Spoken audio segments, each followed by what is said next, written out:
I paid $8,000 a month in silence. The day he threw me out, I stopped being quiet. Before starting the story, please subscribe and like the video and listen through end for chill. I never raised my voice in that house, not once in the 7 years I lived there.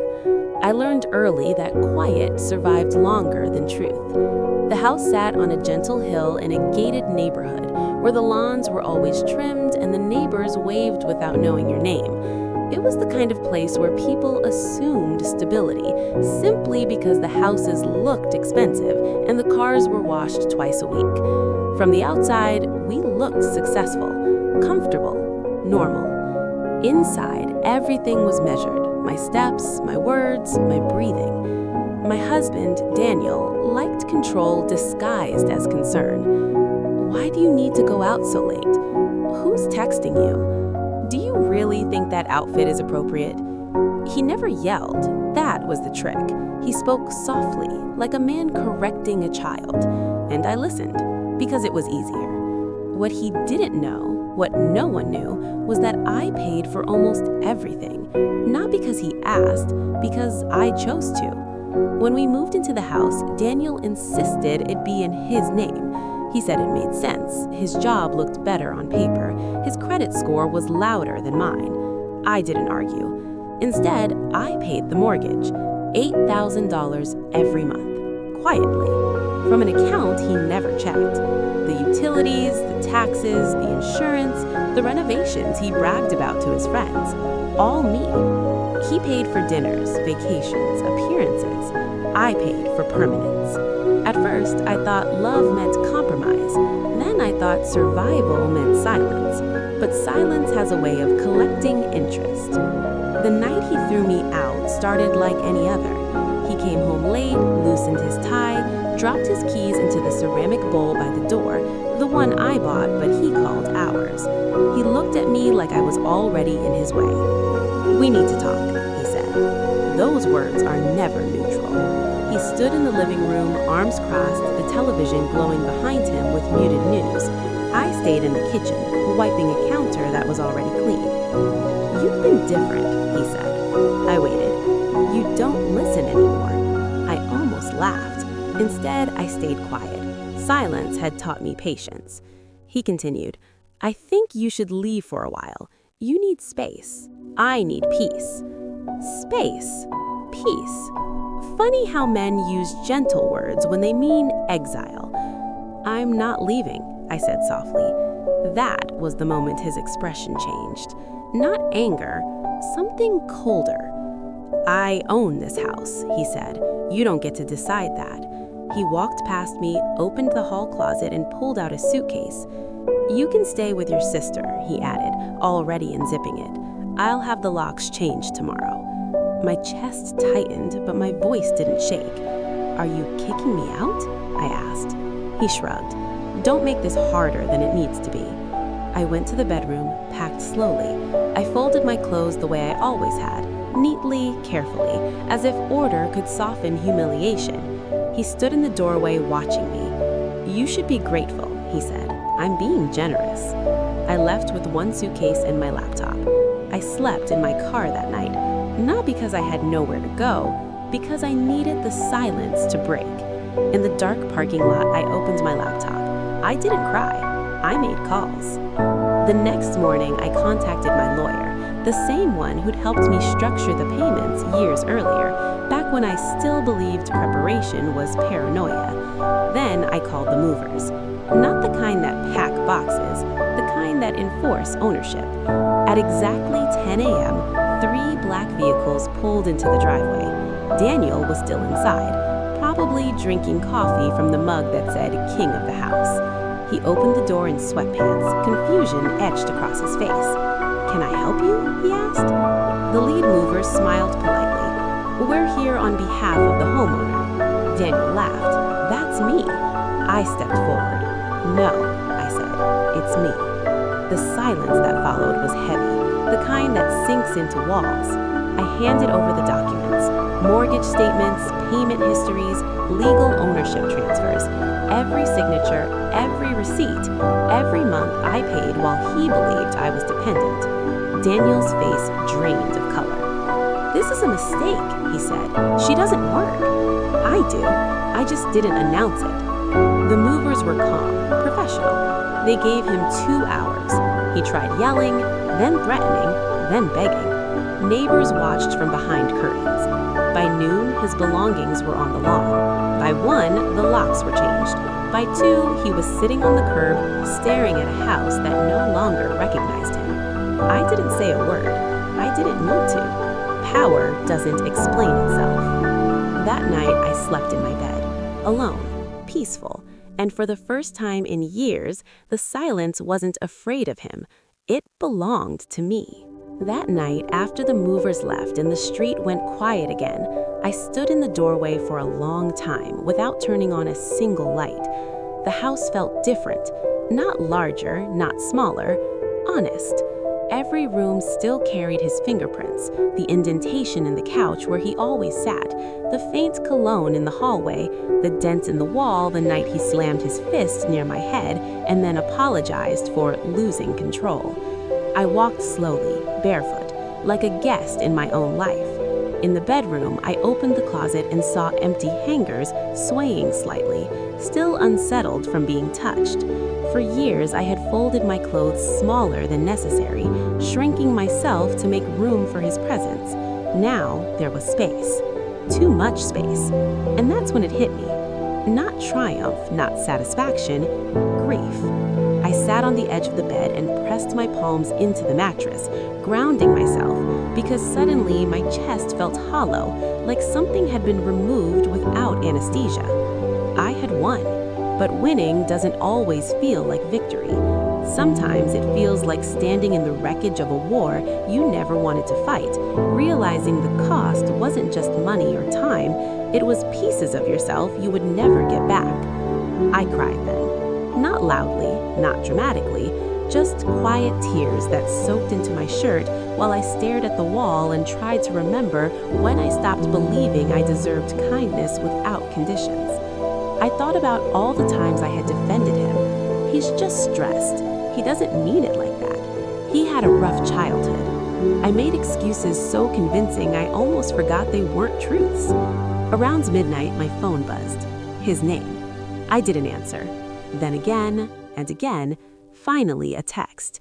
"You didn't have to humiliate me." I stared at the words until they blurred. Humiliate? The man who told me I was lucky he kept me. The man who packed my suitcase like I was an inconvenience. The man who believed power was his birthright. Humiliated. I typed back only once. "You humiliated yourself the day you forgot I was a person." I blocked him. The next morning, sunlight poured through the windows, the same windows I used to clean while he criticized how I did it. Dust floated in the air, visible for the first time, like the house itself was exhaling. I made coffee and drank it slowly. No tension in my shoulders, no footsteps to anticipate, no mood to manage. Silence this time felt like safety. Days passed, then weeks. Friends reached out shocked by how sudden everything was. I didn't correct them, because it wasn't sudden, it was overdue. At night, I still caught myself bracing, expecting his key in the lock, his voice calling my name with irritation instead of affection. Trauma doesn't leave just because the person does, but slowly my body learned. I repainted the bedroom, I replaced the couch, I donated the mug that said King of the House, and one evening, while standing in the kitchen, barefoot again, music playing softly, I realized something that made me stop breathing for a moment. I wasn't scared anymore. Not of him, not of being alone, not of the future. I had survived being erased, and I had reclaimed myself without screaming, without begging, without breaking. He thought throwing me out would end me. Instead, it ended his illusion. And for the first time in my life, the house didn't feel like a place I was allowed to stay. It felt like home. The house didn't become peaceful all at once.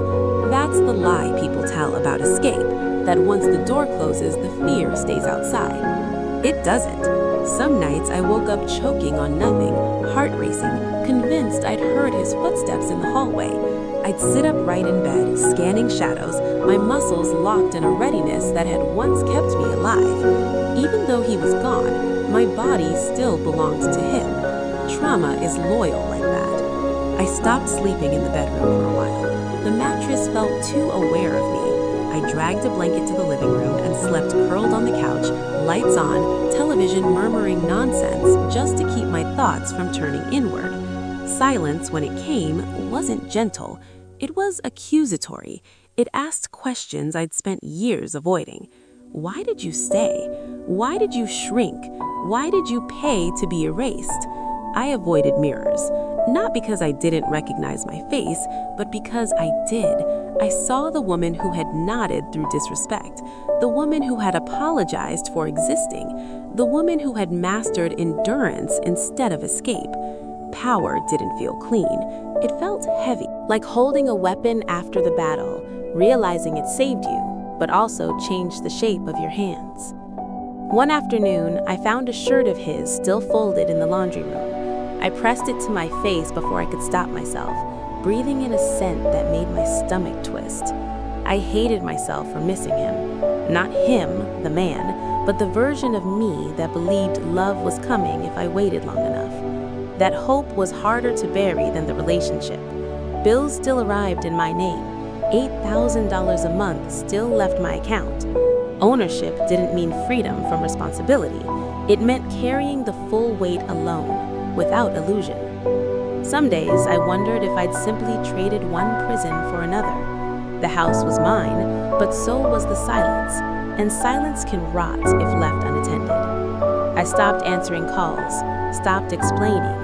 People wanted a narrative with heroes and villains. I had neither. I had endurance. I had documentation. I had survival skills that looked impressive from the outside and felt like scars on the inside. At night, I replayed the moment he threw me out. Not the anger, the certainty, the way he didn't hesitate. That was the part that stayed lodged in my chest, because it meant he had always believed I was expendable. That knowledge cuts deeper than betrayal. Weeks later, I saw him again, not on purpose, at a grocery store. He looked smaller, unshaven, thinner, but his eyes were still sharp, still searching for something to blame. He saw me first. I knew because my body reacted before my mind did, a familiar tightening, a readiness to fold inward. He walked toward me. "I didn't think you'd still be here," he said. Here meant the neighborhood, the life, the world he thought he owned. "I live here," I replied. A pause. "You ruined me," he said quietly. There it was. Not accountability, not regret, blame. I looked at him, really looked, and felt something unexpected. Nothing. No anger, no pity, just the hollow recognition of someone who had mistaken possession for love. "I didn't ruin you," I said. "I stopped saving you." His mouth opened. No words came out.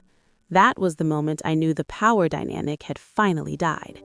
Not when the locks changed, not when the movers came, but when his voice no longer mattered.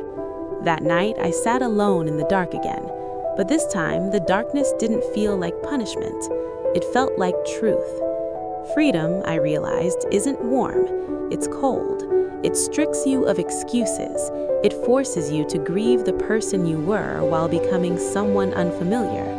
And sometimes the heaviest aftermath isn't what they did to you. It's accepting what you allowed and choosing to live anyway. Eventually, even the memories stopped screaming. They didn't fade, they stabilized. That was worse.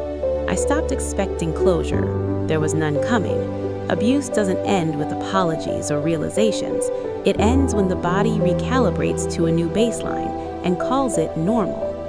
I paid the bills on time. I maintained the house. I answered emails. I slept. I woke. I functioned. From the outside, recovery was indistinguishable from success. Inside, something essential had been cauterized. I no longer wondered what I could have done differently. That question expired when I accepted that he never saw me as an equal variable in the equation. There was no version of me that would have earned safety. That understanding didn't break me. It flattened me.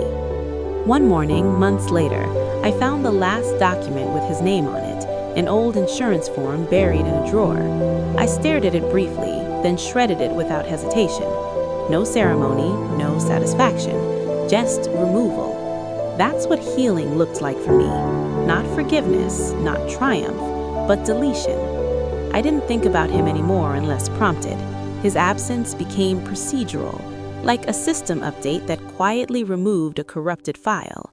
People asked if I felt stronger now. I said yes, because that's the word they understand. The truth was less cinematic. I felt calibrated, less open, less hopeful, more accurate. Love, I learned, is not proven by endurance.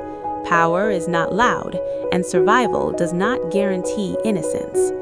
The house remained, the payments continued, the silence settled into something permanent. Not peace, just equilibrium.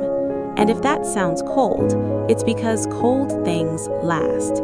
I wasn't rescued, I wasn't reborn, I wasn't redeemed. I simply stopped being owned, and that was enough. Years later, during a routine review of old financial records, I noticed something I hadn't questioned before: the first mortgage payment. It had been scheduled before our wedding, before the vows, before I ever believed I loved him. I followed the trail backward: contracts, timestamps, signatures, not with emotion, but with the detached curiosity of someone who was auditing a past life. That's when it became clear. I had never been paying to support him. I had been buying an exit. Long before I understood the danger, some part of me had already begun preparing to leave. Not consciously, not bravely, but methodically. What I thought was devotion had actually been foresight. What I called endurance was early escape planning. I didn't outgrow him. I didn't outsmart him. I didn't even leave him. I had been leaving the entire time. The night he threw me out wasn't the betrayal. It was the moment my preparation completed itself. He believed he had power because he didn't know the terms of the arrangement. I did, and that's the part I never told anyone. I wasn't quiet because I was weak. I was quiet because I was already gone. If that story gave you chill, drop a like, subscribe, and comment so I know you made it to the end. I've got a